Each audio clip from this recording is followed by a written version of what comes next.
Hello guys! Today's vlog ay alis tayo ng puwet ng suso. Ayan, tatanggal tayo guys. Ulam natin today. Ayan, medyo maliliit pa, pero okay na yan. So, para hindi ka mahirapan kapag ginanon mo, alisin mo to pag bago mo lutuin. Siyempre napatain na natin to guys. Ayan. Dito ang alisin natin. Oh, ganun. Ayan o. Ganun. Oh. Diba? Masarap to.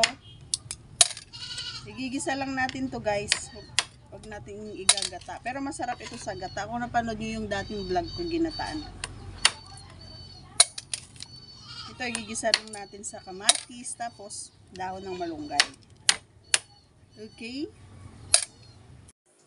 So, naluto na guys. Kain na tayo. Ginisang suso na may dahon ng malunggay. Siyempre, meron tayong tinapa.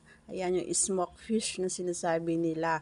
At siyempre, meron din tayong kamatis na may toyo. Ayan, kumuha ka na rin ng iyong pinggan at maglagay ka na rin ng pagkain mo dyan para sabayan mo akong kumain, idol. Okay? And kung saan man narating ang ating video, please comment down below para ma-shoutout ko po kayo kapag meron na naman tayong bagong video. And maraming salamat po sa mga patuloy na sumusuporta po ng ating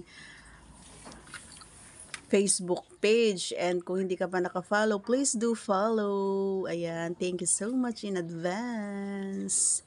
Ang sarap-sarap niya talaga.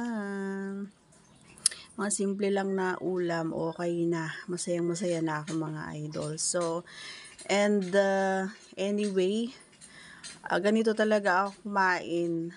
Kasi nga, hindi ako nasasarapang kumain kapag nakakutsara. Siyempre, suso yung ulam natin. So, kailangan talagang magkamay. Ayan.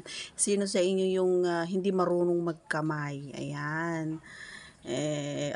Mag-aral kang magkamay. Masarap magkamay.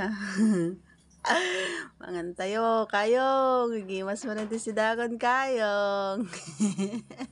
Sinultop, o diba? Lips to lips ko na dagarot. Hamong amuti makilips to lips. Hanggang hamong amuti si dati kastaw. Ay na, nagimas kayong. Tayo kayong. Nagnanam kayong. Agurong kayong. Ne, di masida. Agrong. Ang sarap ng ulam ko. Ayan. Naglalaok ti sa ukon kakabsat kin kagayom tani ado ti Greek request itagalog ko kano. Sa mga Tagalog diyan, suso po ito, suso. Ayan. Ginisa lang sa kamatis na luya, kamalunggay. Sarap kayong. Yun yung ibig sabihin nun. Okay?